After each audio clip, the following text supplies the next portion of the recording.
நாம் இப்போ என்ன பார்க்க போகிறோம்னா விட்டமின்ஸ் என்னென்ன எது இதில் இருக்குதுன்னு பார்க்கலாம்.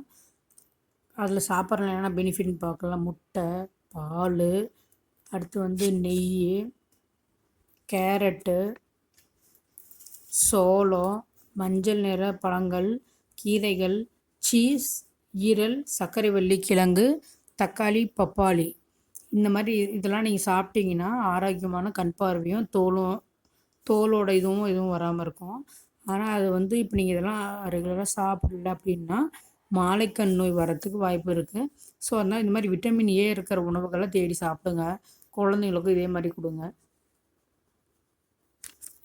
இந்த வீடியோ யூஸ்ஃபுல்லாக இருந்தால் சொல்லுங்கள். நான் இன்னும் இதே மாதிரி வீடியோ கண்டினியூஷன் நிறையா இருக்குது. நான் அனுப்பி விட்றேன். இந்த மாதிரி போடுறேன். நல்லா இருக்குன்னு சொல்லுங்கள் பார்த்து.